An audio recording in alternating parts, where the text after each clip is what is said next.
There will be a Q&A section. Yes, Q&A. Good evening, fellow Toastmasters and guests, and this is for real.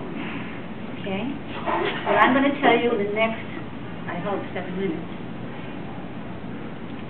It's happening now, today, as it did thousands of years ago. The following information is not taken from a scene from a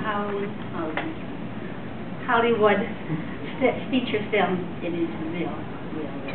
Okay, we start now. In Judaism, a male infant circumcision is much more than minor surgery. It is a ritual called bris.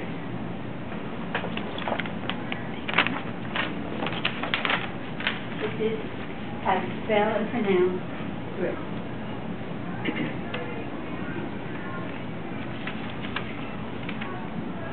A Jewish boy's circumcision marks his entrance into the covenant with God.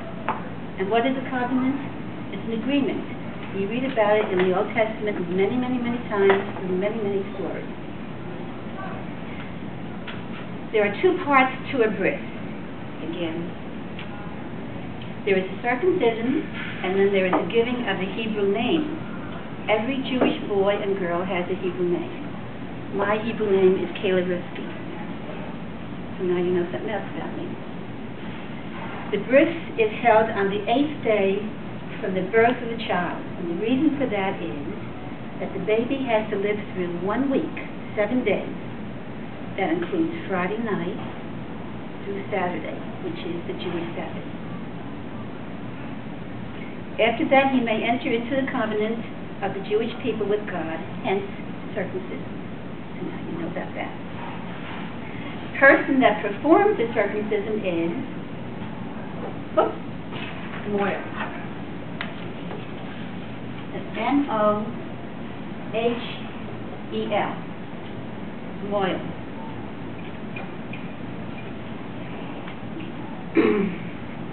The Moil is qualified to do the surgery. He is also a learned scholar in the traditional Jewish law. Now, how is a bris performed? Again, this is today, as of thousands of years ago. It has not changed. Most of the bris are in a home rather than hospitals. And sometimes they're in synagogues. And what happens is the parents invite the family of mother and the father to come because it's an honor to see what happens to the boy. He is getting to be circumcised. Now, the grandfather brings the child into the kitchen. He's going to be in the house now. And the Moil and the father is waiting. The Moil is waiting for the baby placed on the table, and he has a gauze that he puts into a glass of wine. So he soaks the gauze into a glass of wine, and he puts the gauze into the baby's mouth. This is to create less pain for the baby, so the baby sucks on the gauze, and he is not sleepy, but he's also maybe not aware.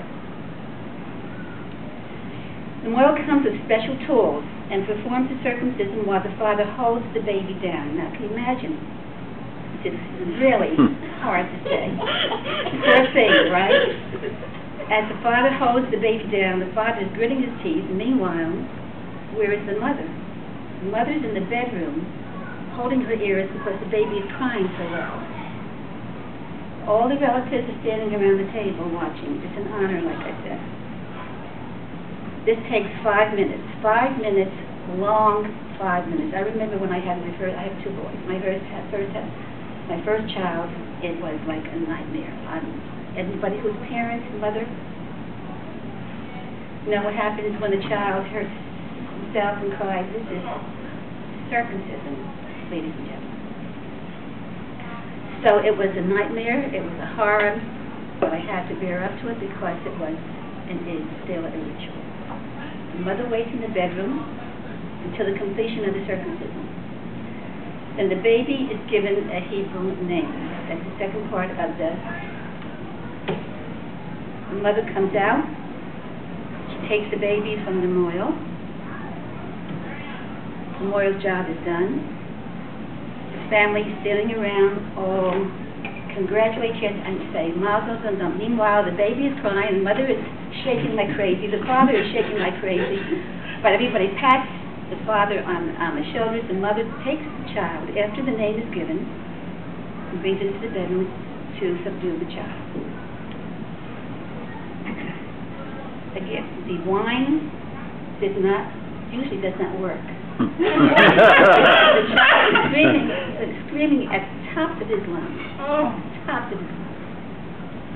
Again, 8 days old now, remember. The ritual has goes back thousands of years ago. It usually goes back to, as they say, another story, but it started with the first man, Adam, when he created the first sin, and that's when the circumcision started, and that's another story.